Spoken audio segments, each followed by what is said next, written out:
जो सुरक्षाकर्मी, जो जवान अफसर 13 दिसंबर को संसद की सुरक्षा के लिए शहीद हुए, उनके प्रति मैं श्रद्धांजलि व्यक्त करना चाहती हूँ। महोदय, हजारों साल पुरानी हमारी देश की, धर्म की एक पुरानी परंपरा रही है। ये परंपरा संवाद, चर्चा की रही है। एक गौरवशाली परंपरा है जो दर्शन ग्रंथों में, वेदों में, उपनिषदों में दिखती है। वाद विवाद और संवाद की हमारी पुरानी संस्कृति है। अलग अलग धर्मों में भी, इस्लाम में, सूफियों में, बौद्ध धर्म में, जैन धर्म में, सिख धर्म में भी ये वाद संवाद, ये चर्चा, बहस, इसकी संस्कृति रही है। इसी परंपरा से उभरा हमारा स्वतंत्रता संग्राम। हमारा स्वतंत्रता संग्राम विश्व में एक अनोखा संग्राम था, एक अनोखी लड़ाई थी जो अहिंसा और सत्य पर आधारित थी। ये वाद संवाद की जो परंपरा है, इसको इस संग्राम ने आगे कैसे बढ़ाया?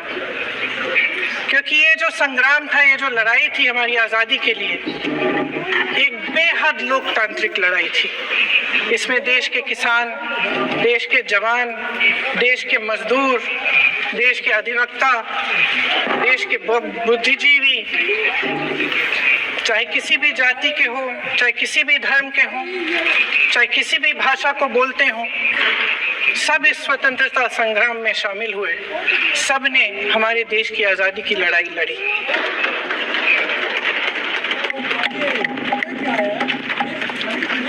और उसी आज़ादी की लड़ाई से एक आवाज़ उभरी जो हमारी देश की आवाज़ थी।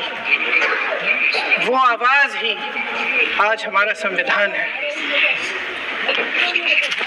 साहस की आवाज़ थी, हमारी आज़ादी की आवाज़ थी, और उसी की गूंज ने हमारे संविधान को लिखा और बनाया।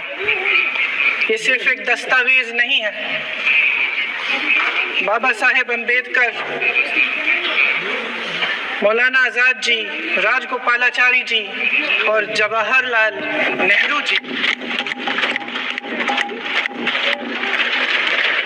और उस समय के तमाम नेता, जैसे आपने कहा, इस संविधान को बनाने के जो कार्य में सालों के लिए जुटे रहे। हमारा संविधान इंसाफ, उम्मीद, अभिव्यक्ति और आकांक्षा की वो जोत है जो हर हिंदुस्तानी के दिल में जलती है। अध्यक्ष महोदय, इस जोत ने हर एक भारतीय को ये पहचानने की शक्ति दी कि उसे न्याय मिलने का अधिकार है, कि उसमें अपने अधिकारों के लिए आवाज उठाने की क्षमता है, कि जब वो आवाज उठाएगा तो सत्ता को उसके सामने झुकना पड़ेगा। इस संविधान ने हर एक देशवासी को ये अधिकार दिया कि वो सरकार बना भी सकता है और सरकार बदल भी सकता है। ये जोत जो हर हिंदुस्तानी के दिल में जलती है, उसने हर हिंदुस्तानी को ये विश्वास दिया कि देश की संपत्ति में, देश की दौलत में, संसाधनों में उसका भी हिस्सा है, कि उसे एक सुरक्षित भविष्य की उम्मीद का अधिकार है, कि देश बनाने में भी उसकी भागीदारी है। उम्मीद और आशा की ये जोत मैंने देश के कोने कोने में खुद देखी है। उन्नाव में मैं एक रेप पीड़िता के घर गई, उसे जलाकर मार डाला था। वो शायद 20-21 साल की होगी। हम सबके बच्चे हैं, हम सोच सकते हैं कि अगर हमारी बेटी के साथ बार बार बलात्कार हुआ और फिर जब वो अपनी लड़ाई लड़ने के लिए गई तो उसको जलाकर मार डाला गया होता तो हम पर क्या बीतती। मैं उस बच्ची के पिता से मिली, उसके खेत जलाए गए थे, भाइयों को पीटा गया था, उसके पिता को बाहर से घर के बाहर घसीट कर मारा गया था। उस पिता ने मुझे बताया कि बेटी, मुझे न्याय चाहिए। मेरी बेटी अपने एफआईआर को दर्ज करने के लिए जब जिले में गई तो उसको मना किया गया, अगले जिले में जाना पड़ा उसे। वो रोज सुबह 6 बजे उठकर तैयार होकर अकेली अपने मुकदमे को लड़ने के लिए अगले जिले में ट्रेन से जाती थी। उसके पिता ने मुझे कहा कि मैंने उससे कहा, बेटी अकेले मत जाओ, छोड़ दो ये लड़ाई, लेकिन उसकी बेटी ने उसको जवाब दिया कि नहीं पिताजी, मैं अकेली जाऊंगी, मैं लड़ूंगी, ये मेरी लड़ाई है, मैं इसको लड़ूंगी।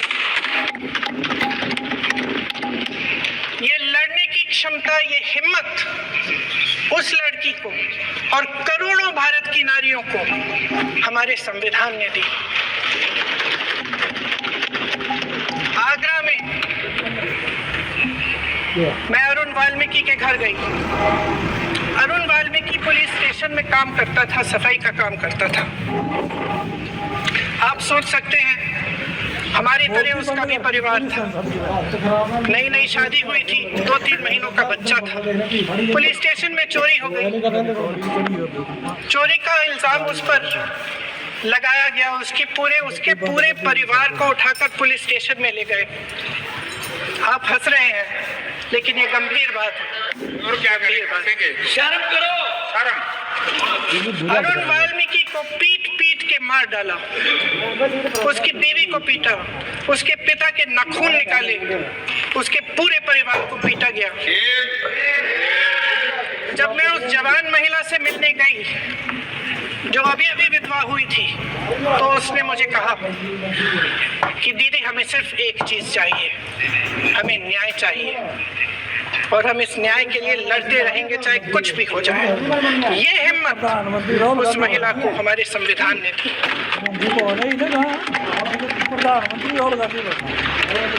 संभाल के कुछ लोग आए थे हमसे मिलने, जो मृतकों के परिवार के सदस्य थे। उसमें 2 बच्चे थे, अदनान और उजैर। आप सुनिए। उसमें 2 बच्चे थे, अदनान और उजैर।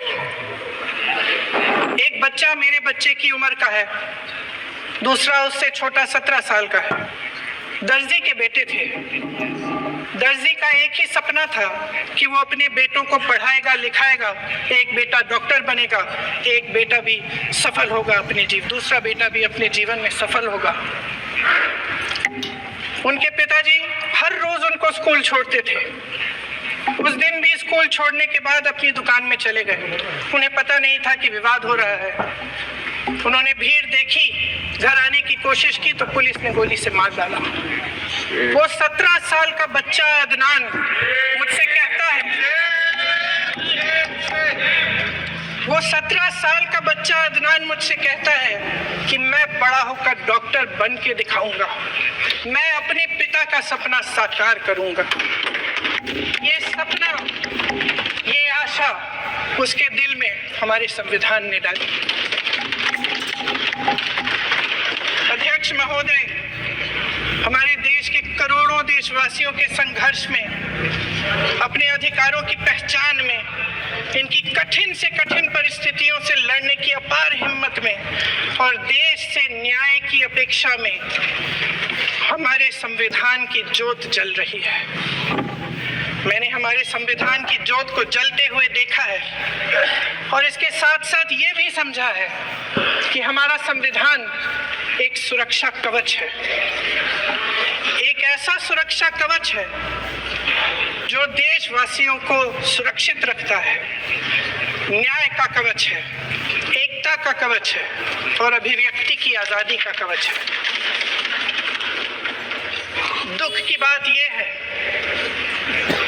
कि मेरे सत्ता पक्ष के साथी जो बहुत बड़ी बड़ी बातें करते हैं, इन्होंने इन 10 सालों में ये सुरक्षा कवच, सत्ता पक्ष के मेरे साथियों ने ये सुरक्षा कवच तोड़ने का पूरा प्रयास किया है।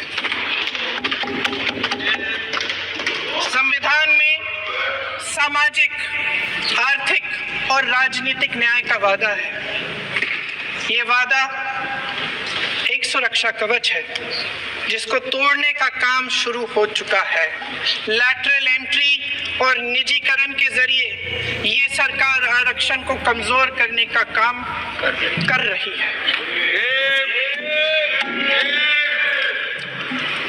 अगर लोकसभा में ये नतीजे नहीं आए होते तो ये संविधान बदलने का काम भी शुरू कर लेते।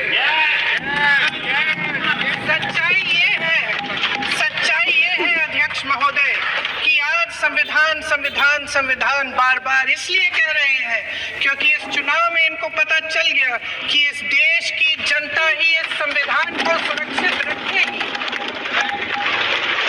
कि इस चुनाव में हारते जीतने से इन्हें एहसास हुआ कि ये संविधान बदलने की बात इस देश में नहीं चलेगी।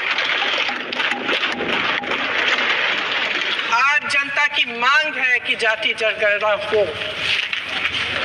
सत्ता पक्ष के मेरे साथी ने इसका जिक्र किया। ये जिक्र भी आज इसलिए हो रहा है क्योंकि चुनाव में ये नतीजे, इनकी गंभीरता का प्रमाण ये है कि जब चुनाव में पूरे विपक्ष ने जोरदार आवाज उठाई कि ये जाति जनगणना होनी चाहिए, तो इनका जवाब देखिए। इनका जवाब भैंस चुरा लेंगे, मंगलसूत्र चुरा लेंगे, इनका ये जवाब था। ये गंभीरता है इनकी जाति जनगणना पर। महोदय, हमारे संविधान ने आर्थिक न्याय की नींव डाली, किसानों, गरीबों और को जमीन बांटी, भूमि सुधार किया, जिसका नाम लेने से कभी कभी आप झिझकते हैं और कभी कभी उनका नाम धड़ाधड़ इस्तेमाल किया जाता है अपने आप को बचाने के लिए। उन्होंने HAL, BHEL, SAL, GAIL, ONGC, NTPC, railways, IIT, IIM, oil refinery, तमाम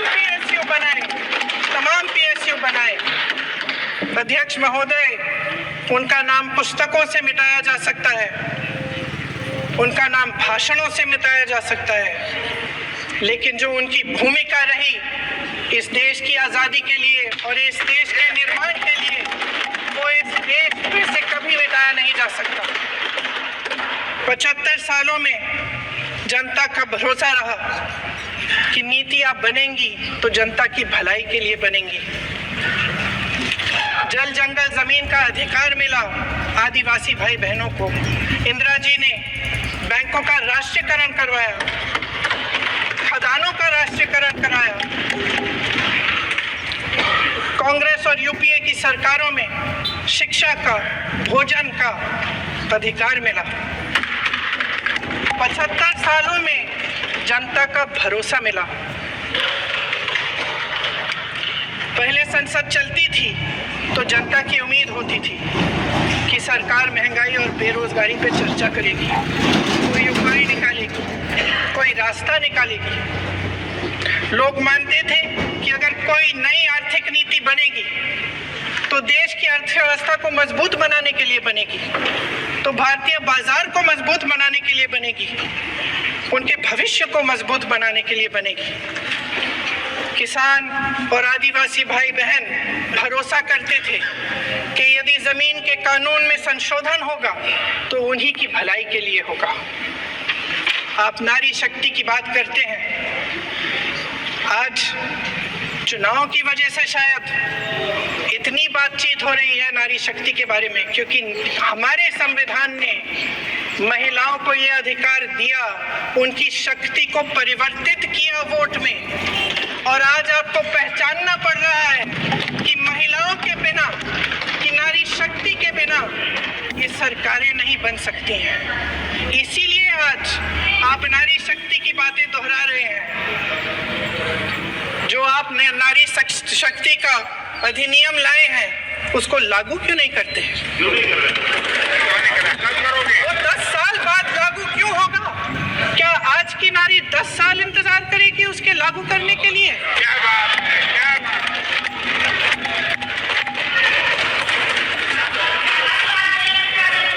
आज संसद में बैठे हुए सत्ता पक्ष के मेरे साथी ज्यादा से ज्यादा अतीत की बातें करते हैं।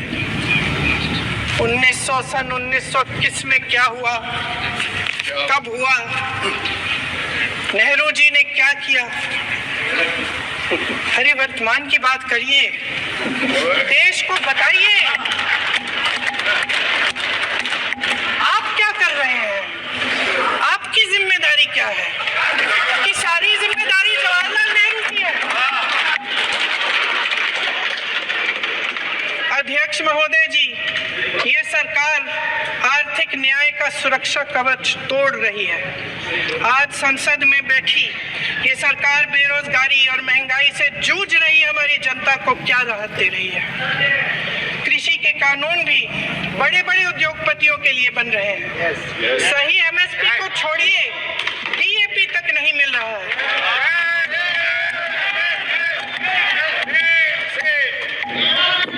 वायनाड से लेकर ललितपुर तक इस देश का किसान रो रहा है। आपदा आती है तो उसको कोई राहत नहीं मिलती। भगवान भरोसे है आज इस देश का किसान, उसको छोड़ दिया गया है। आज हिमाचल में देखिए, जितने भी कानून बने हैं वो सब बड़े बड़े उद्योगपतियों के लिए बन रहे हैं। हिमाचल में जो सेब उगता था उसके जो छोटे छोटे किसान हैं वह रो रहे हैं, क्योंकि एक व्यक्ति के लिए सब कुछ बदला जा रहा है। सुनने की हिम्मत रखो।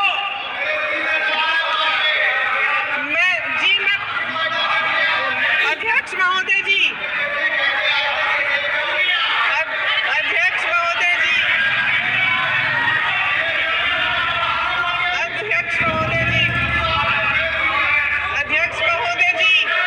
अडानी जी को सारे कोल्ड स्टोरेज प्रदेश की सरकार ने नहीं दिए। अडानी जी को सारे कोल्ड स्टोरेज आपकी सरकार ने दिए। देश देख रहा है कि एक व्यक्ति को बचाने के लिए 142 करोड़ देश की जनता को नकारा जा रहा है। सारे बिजनेस, सारे संसाधन, सारी दौलत, सारे मौके एक ही व्यक्ति को सौंपे जा रहे हैं। सारे बंदरगाह, एयरपोर्ट्स, सड़कें, रेलवे का काम, कारखाने, खदाने, सरकारी कंपनियां सिर्फ एक व्यक्ति को दी जाए। जनता के मन में हमेशा ये विश्वास होता था कि अगर कुछ नहीं है तो संविधान हमारी सुरक्षा करेगा, मगर आज आम लोगों के बीच ये धारणा बनती चली जा रही है कि सरकार सिर्फ अडानी जी के मुनाफे के लिए चल रही है। देश में बहुत तेजी से खैर बराबरी बढ़ रही है। जो गरीब है वो और गरीब हो रहा है, जो अमीर है वो और अमीर हो रहा है। इस सरकार ने आर्थिक न्याय की भी सुरक्षा कवच तोड़ दिया है। राजनीतिक न्याय की जब बात होती है, मेरे सत्ता पक्ष के साथी आज खड़े हुए और तमाम गिनती करने लग गए कि ऐसा हुआ वैसा हुआ, 1975 में जो हुआ, तो सीख लीजिए ना, आप भी सीख लीजिए। आप भी अपनी गलतियों के लिए माफी मांग लीजिए। आप भी बैलेट पे चुनाव कर लीजिए, आप भी बैलेट पे चुनाव कर लीजिए। दूध का दूध, पानी का पानी हो जाएगा। आप राजनीतिक न्याय की बात करते हैं, सरकारों को पैसों के बल पर गिरा देते हैं।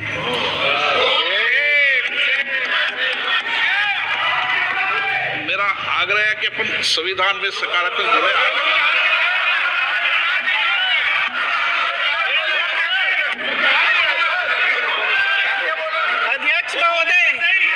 अध्यक्ष महोदय, सत्ता पक्ष के हमारे साथी ने एक उदाहरण दिया उत्तर प्रदेश की सरकार का, तो मैं भी एक उदाहरण दे देती हूँ महाराष्ट्र की सरकार का।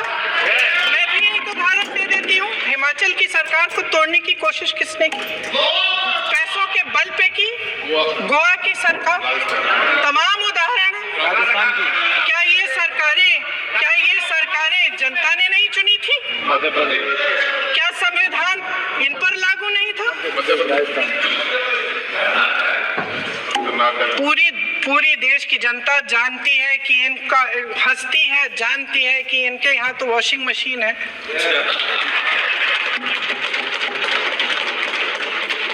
तो यहाँ से वहां जाता है वो धुल जाता है। इस तरफ दाग, उस तरफ स्वच्छता। और मेरे कई ऐसे साथी हैं जो इस तरफ होते थे उस तरफ चले गए, मुझे दिख भी रहे हैं वॉशिंग मशीन में, शायद धुल गए हैं। अध्यक्ष महोदय, जहां भाईचारा और अपनापन होता था, जहां हमारे संविधान ने एकता का सुरक्षा कवच दिया था, वहां शक और घृणा के बीज बोए जा रहे हैं। एकता का सुरक्षा कवच तोड़ा जा रहा है।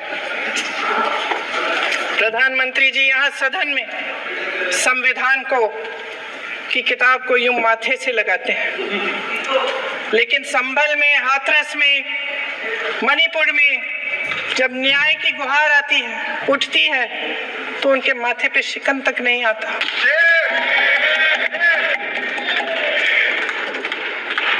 शायद समझ नहीं पाए हैं कि भारत का संविधान संघ का विधान नहीं है।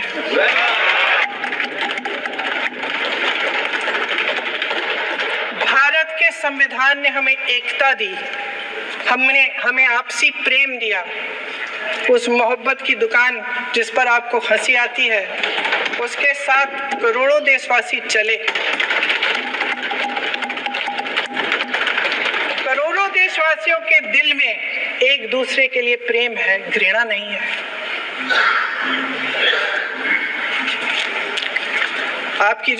इनकी जो विभाजनकारी नीतियां हैं, उसका नतीजा हम रोज देखते हैं। राजनीतिक फायदे के लिए संविधान को छोड़िए, देश की एकता को भी ये रख नहीं सकते, इसकी सुरक्षा नहीं कर सकते। हमने संभल में देखा, मणिपुर में देखा। दरअसल इनका कहना है कि अलग अलग इस देश के अलग अलग हिस्से हैं, लेकिन हमारा संविधान कहता है कि ये देश एक है और ये देश एक रहेगा। जहां खुला विवाद होता था, अभिव्यक्ति का सुरक्षा कवच होता था, इन्होंने भय का माहौल पैदा किया है। सत्ता पक्ष के मेरे साथी अक्सर 75 सालों की बात करते हैं, लेकिन इन 75 सालों में ये उम्मीद, आशा, ये अभिव्यक्ति की ज्योति कभी थमी नहीं, कभी बुझी नहीं। इस देश की जनता ने खुलकर आलोचना की, निडर होकर धरने किए, प्रदर्शन किए। जब जब जनता नाराज हुई, तब तब सत्ता को ललकारा, उसे चेतावनी दी, बड़े से बड़े नेताओं को कटघरे में खड़ा किया, उनसे जवाब मांगा, न्याय मांगा। इस देश के छोटे छोटे से नुक्कड़ की दुकानों में, चाय की दुकानों में, इस देश के घरों में, गलियों में, मोहल्लों में, अखबारों में, प्रकाशन घरों में, न्यायपालिकाओं में चर्चा कभी बंद नहीं हुई। लेकिन आज ये माहौल नहीं है। आज जनता को सच बोलने से डराया जाता है, धमकाया जाता है। पत्रकार हो या विपक्ष का नेता हो या किसी यूनिवर्सिटी का प्रोफेसर हो, छात्र संघ हो या कर्मचारियों का संगठन हो, सबका मुंह बंद कराया जाता है। किसी पे ईडी, किसी पे सीबीआई, किसी पे इनकम टैक्स, फर्जी मुकदमे लगवाए जाते हैं, जेल में डाल दिया जाता है, विपक्षी नेताओं को जेल में डाल दिया जाता है, उनको सताया जाता है। किसी को नहीं छोड़ा इस सरकार ने। देशद्रोही कह के उत्तर प्रदेश में मुझे याद है कुछ अध्यापिकाएं प्रदर्शन कर रही थी, उन पर मुकदमा डाल दिया देशद्रोही का, उन्हें देशद्रोही कह दिया। इन्होंने देश का पूरा माहौल भय से भर दिया है। इनकी मीडिया की मशीन झूठ फैलाती है, तरह तरह के आरोप लगाती है, और शायद वह भी भय में ही है। महोदय, मैं इस सदन को याद दिलाना चाहती हूँ कि ऐसा डर का माहौल देश में अंग्रेजों के राज में था। जब इस तरफ बैठे हुए गांधी की विचारधारा वाले लोग आजादी की लड़ाई लड़ रहे थे और उस तरफ वाली विचारधारा वाले लोग भय में रहकर अंग्रेजों के साथ साठ-गांठ कर रहे थे। लेकिन अध्यक्ष महोदय, भय का भी अपना स्वभाव होता है। भय फैलाने वाले हमेशा भय का खुद शिकार बन जाते हैं। ये प्रकृति का नियम है। आज इनकी भी यही हालत हो गई है। भय फैलाने के इतने आदी हो गए हैं कि खुद भय में रहने वाले हैं। चर्चा से डरते हैं, आलोचना से घबराते हैं। कई दिनों से हम मांग रहे हैं कि चर्चा करिए, लेकिन चर्चा करने की हिम्मत ही नहीं है।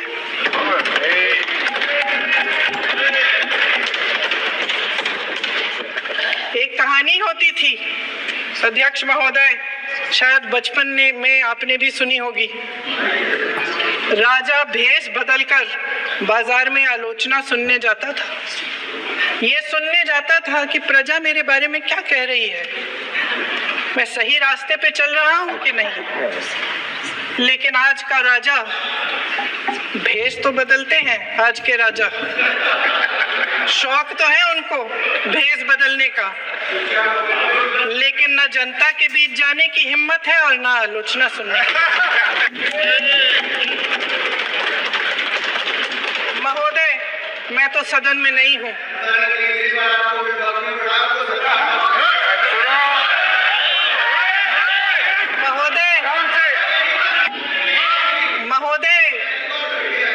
महोदय, जनता में बहुत विवेक है, ये सही है।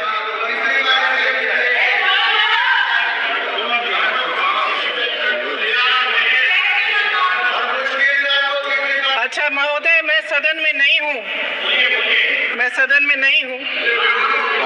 कुछ ठीक है, मैं सदन में नहीं हूँ, मात्र 15 दिनों से आ रही हूँ। लेकिन मुझे ताज्जुब होता है कि इन 15 दिनों में इतनी बड़े इश्यूज हैं, इतनी बड़ी बातें हैं, प्रधानमंत्री जी मात्र एक दिन के लिए, शायद 10 मिनट के लिए दिखे हैं सब।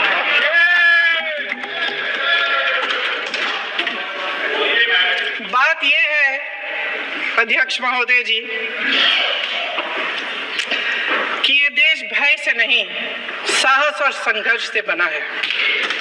इसको बनाने वाले देश के किसान, जवान, देश के करोड़ों मजदूर और गरीब जनता है। संविधान इनको साहस देता है। मेहनती मिडिल क्लास है। और इस देश के जो करोड़ों देशवासी हैं, जो रोजाना भयंकर परिस्थितियों का सामना करते हैं, उनको साहस देता है। वायनाड में जो आपदा आई, उसमें एक छोटा लड़का था 17 साल का। 6 घंटों के लिए उसने अपनी माँ को बचाने की कोशिश की।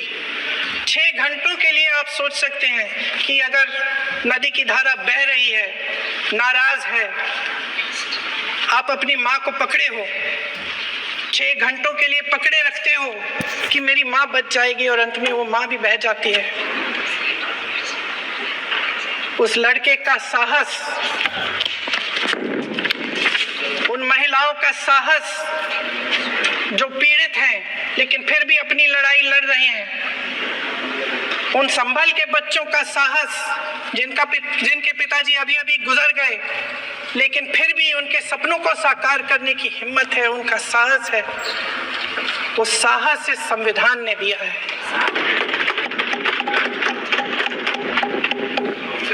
वो आत्मविश्वास इस संविधान ने दिया है। ये देश भय से नहीं चल सकता, ये देश साहस से ही चलेगा।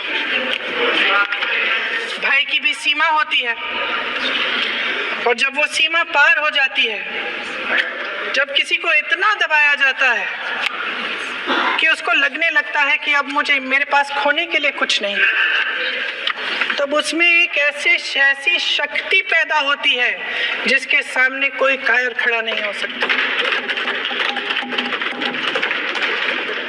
ये देश कायरों के हाथों में ज्यादा देर तक कभी नहीं रहा है।